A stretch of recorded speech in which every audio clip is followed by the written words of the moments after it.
নেতাজি সুভাষ মুক্ত বিশ্ববিদ্যালয় থেকে যারা UG Bangla honours first year 2026 সালে ফাইনাল এক্সাম দিচ্ছ তাদের জন্য আমি আজকে দিয়ে দিচ্ছি সিসিবিজি 3 এবং সিসিবিজি 4 পেপারের লাস্ট মিনিট ফাইনাল সাজেশন।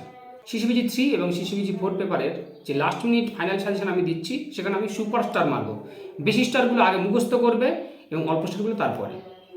আমি যেগুলো দেবো যেমনভাবে দেবো ঠিক তেমনভাবেই কিন্তু ফলো করবে।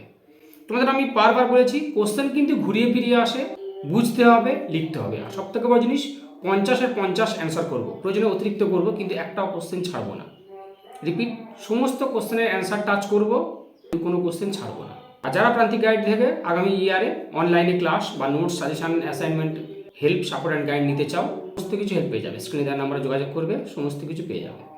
আমাদের কিন্তু অনলাইন ক্লাস দেওয়া হয় এবং এই অনলাইন ক্লাসের প্রত্যেকটা ক্লাসের ভিডিও রেকর্ডিং থাকে। কেউ ক্লাস মিস করলে সেই ভিডিও রেকর্ডিং থেকে দেখে নিতে পারবে, শুনে নিতে পারবে। তাই অবশ্যই ক্লাস করতে চাইলে যোগাযোগ করবে। প্রথমে দিচ্ছি CCBG 3, Fort William college, Shrirampur mission. এই দুটো সুপারস্টার মারো, Fort William college, Shrirampur mission. আগে এটাও বলেছি যে 5 আর 10 অ্যাকচুয়াল আলাদা হয় না বললে চলে। 10-এর কোশ্চেন আবার 5-এও আসে, 5-এর কোশ্চেন 10-এ আসে, শুধু ছোট বড় করে লিখতে হয়। 5-এ ছোট লিখতে হবে, 10-এ বড় লিখতে হবে। তাহলে Fort William college, Shrirampur mission superstar মারো। রামমোহন রায়, বাংলা গদ্যের বিকাশে রামমোহন রায়ের অবদান। দেখো, ফোর্ট উইলিয়াম কলেজের যে লেখক গোষ্ঠী রয়েছেন, উইলিয়াম ক্যারি, মৃত্যুঞ্জয় বিদ্যালঙ্কর, রামরাম বসু। আবার এই তিনজন সম্পর্কে আলাদা করে টিকা আসে, কিন্তু এটা মাথায় রাখবে। বাংলা গদ্যের বিকাশে রামমোহন রায়ের অবদান, এটাও সুপারস্টার মারবে। তারপরে সুপারস্টার মারবে নাট্যকার মধুসূদন দত্ত, নাট্যকার মধুসূদন দত্ত।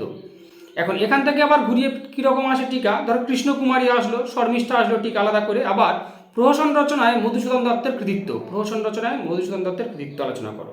তারপরে সুপারস্টার মারবে নাট্যকার দীনবন্ধু মিত্র, নীলদর্পণ আবার আলাদা করে টিকা আসতে পারে।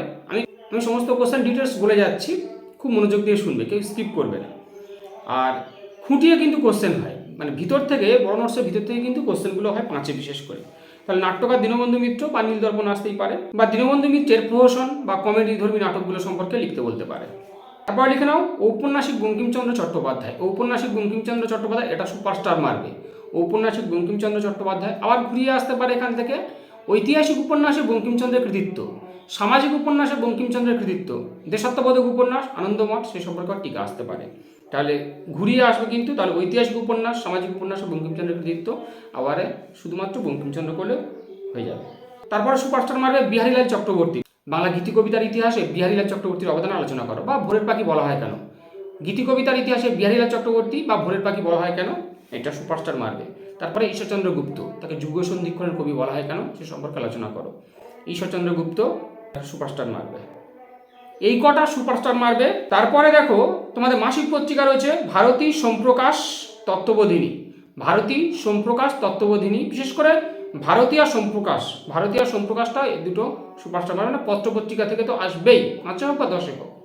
এবার অল্প স্টার মারবে তোমরা প্রাবন্ধিক বঙ্কিমচন্দ্র চট্টোপাধ্যায়, প্রাবন্ধিক বঙ্কিমচন্দ্র চট্টোপাধ্যায়, নাট্যকার রবীন্দ্রনাথ ঠাকুর, ছোট গল্পকার রবীন্দ্রনাথ ঠাকুর, ঔপন্যাসিক রবীন্দ্রনাথ ঠাকুর, ছোট গল্পকার রবীন্দ্রনাথ, ঔপন্যাসিক রবীন্দ্রনাথ, ছোট গল্পকার স্বর্ণকুমারী দেবী, আর মাসিক পত্রিকা সোমপ্রকাশ, এটাও অল্প স্টার মারতে পারো।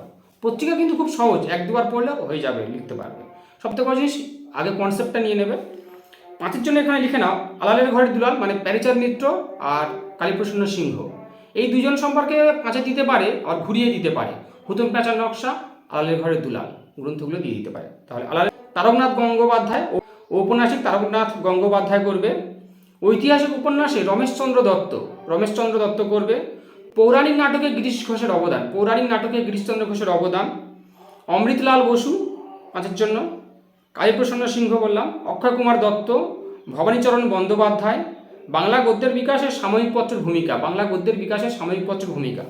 5-এর জন্য আমি তাও সুপারস্টার মারছি তারকনাথ গঙ্গোপাধ্যায়, অমৃতলাল বসু, ভবানীচরণ বন্দ্যোপাধ্যায়। তারপরে অন্যান্যগুলো একটু দেখে রাখবে, পড়ে রাখবে, যেন লিখতে পারো। আর শর্ট কোশ্চেনের জন্য তোমাদের অনুশীলনী থেকে দেখে যাও, হয়ে যাবে। আর যারা নোটস সংগ্রহ করছে তাদের কাছে নোটসে রয়েছে শর্ট কোশ্চেন। এবার যাবে সিসিবিজি 4।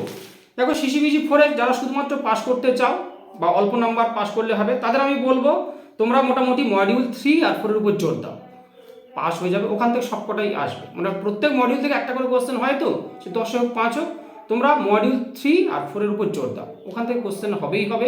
আর সব থেকে সহজ, একবার বা দুবার, 2-3বারের বেশি পড়ার প্রয়োজন পড়বে না, জাস্ট 5-6 ঘন্টা যদি সময় দাও সিলেবাস কভার হয়ে যাবে সিসিবিজি 4-এ।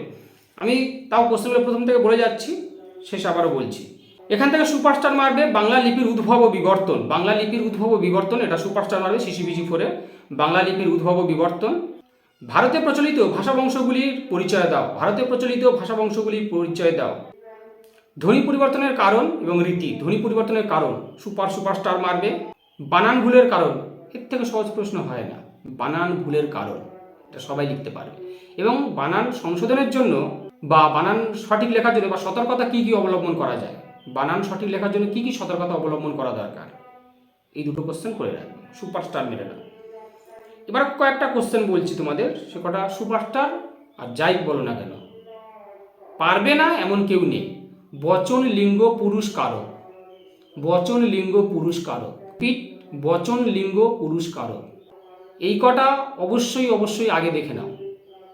এই ধ্বনি পরিবর্তন লিপিটিপি খুব কঠিন, কিন্তু বিশেষ করে নোটস যদি হুবহু কপি পেস্টের মতো মুখস্থ করতে যাও খুব কঠিন। কিন্তু বচন লিঙ্গ পুরুষ খুব সহজ, বানান ভুলের কারণ খুব সহজ, আর বানান কীভাবে সংশোধন করবে সতর্কতা সেটাও খুব সহজ। এই কটা আগে মুখস্থ করো।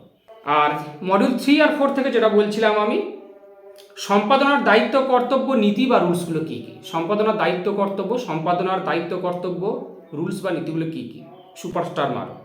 প্রতিবেদনের নিয়ম, উদাহরণ, প্রতিবেদনের ভাষা কেমন হওয়া উচিত বা প্রতিবেদনের ধাপগুলো কী কী, বৈশিষ্ট্যগুলো কী কী, এবং প্রতিবেদন আলাদা আলাদা করে করতে দিতে পারে, একটা প্রতিবেদন লিখতে দিতে পারে।